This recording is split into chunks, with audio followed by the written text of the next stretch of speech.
naman, Bet! Ito na naman ang iyong Ma'am si Bet, muling nagbabalik dahil may bago na naman akong i-upload na content ngayon na video, ang adobo sa gata. Manok na adobo sa gata, mga kamamshi. So tara na, umpisahan na natin ang pagluluto ng adobo sa gata. Natin ang ating bawang.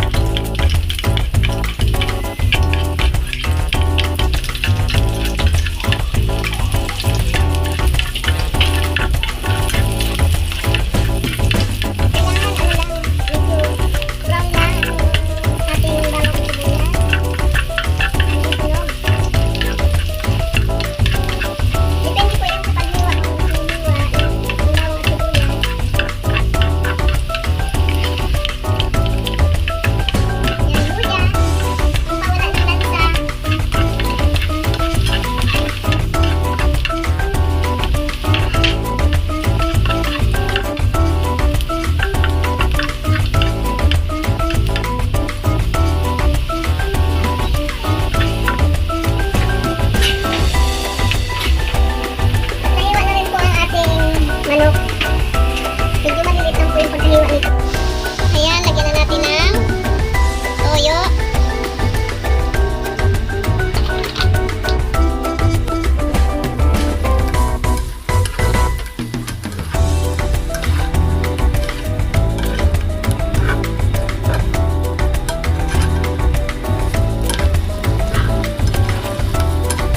Haluin lang ng mabuti.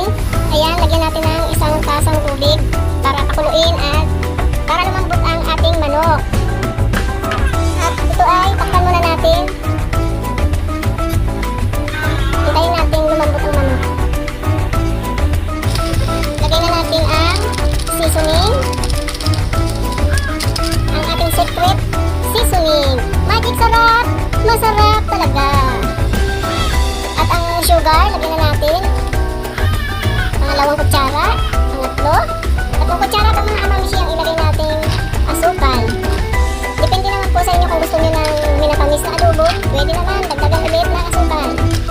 So haluin ang haluin para manuot ang lasa sa kalamnan ng ating manok. Manok naman.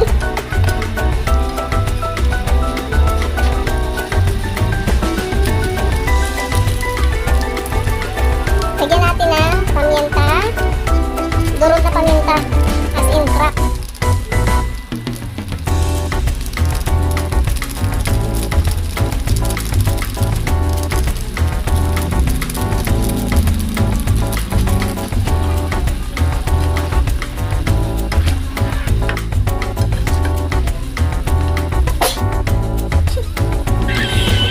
Sinabahin po ako mga kamamsi dahil sa paminta.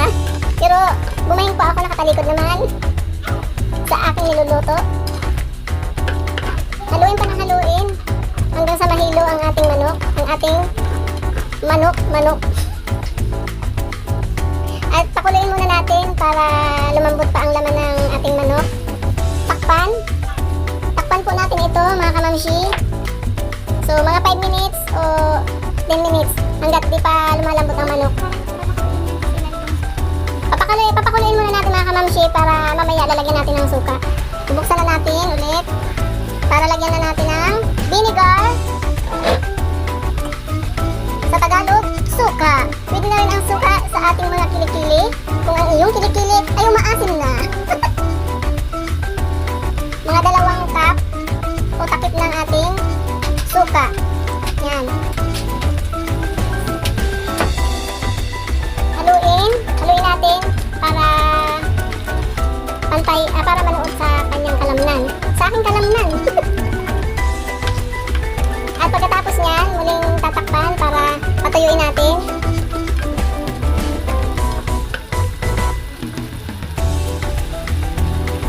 So takpan na ulit natin para patuyuin yung sabaw mga kamamshi. Pag wala ng sabaw, so ito na ang hudyat para ilagay natin yung ating gata or coconut milk. Tama ba? So antayin lang natin maubos yung sabaw niya. Ayan, buksan na natin mga kamamshi. Ayan, tuyo na, wala na pong sabaw. Tuyo na natin. Tapos ilalagay na natin ang gata.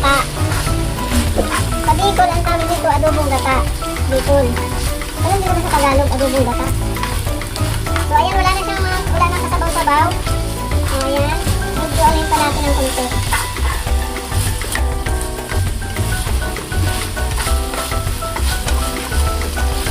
Papatuin pa natin para talagang masarap.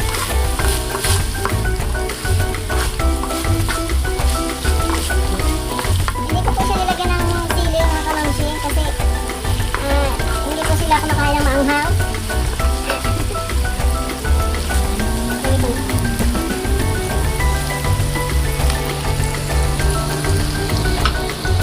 Nabigat na po yung gata, nakahanda na, kaya ilalagay ko na lang dito. So ito na, ibubuhusan natin ang ating kakang gata. Kita nyo naman, yan, kakang gata buo. Kasi nilagay ko yan sa rep, kaya ganyan nabuo siya. Dahil kagabi ko pa yung piniga.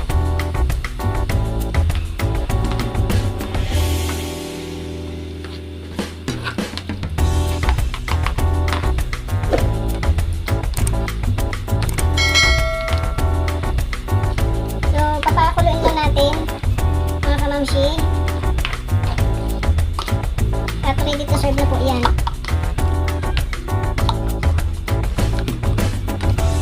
Simutin natin kasi sayang.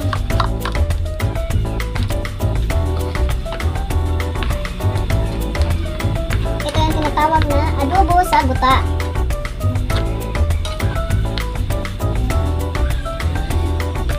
So, takpan ulit natin. Huwag na pala. Antayin natin kumulo ng gusto at maging creamy ang ating gata. Saka natin hahanguin.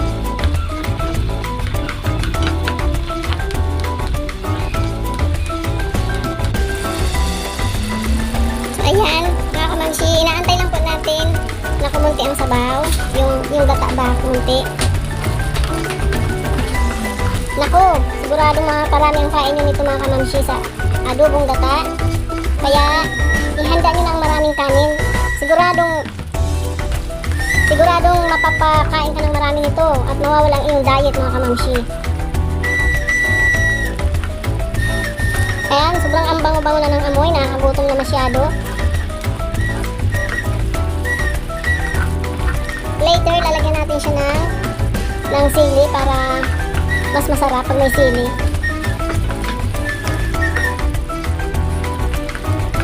Medyo maliliit lang po ang pagka-slice ko ng manok.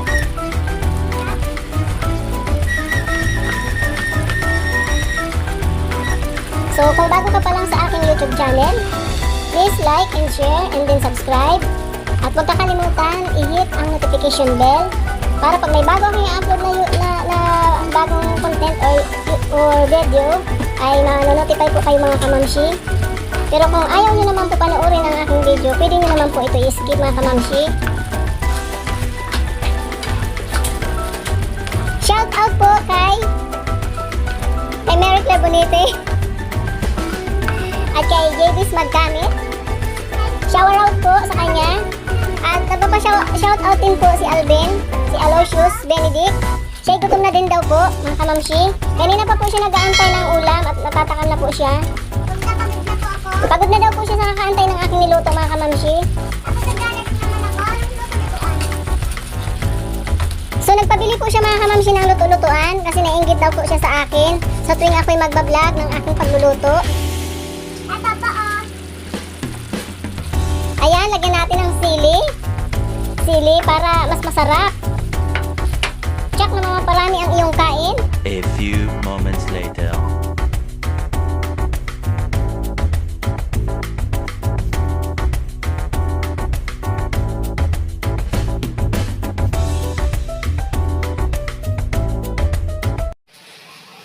So ayan na nga mga kamamsi, luto na ang ating adobo sa guta. Sa Bicol, adobo sa guta. Sa Tagalog, adobo sa gata. Ayan na.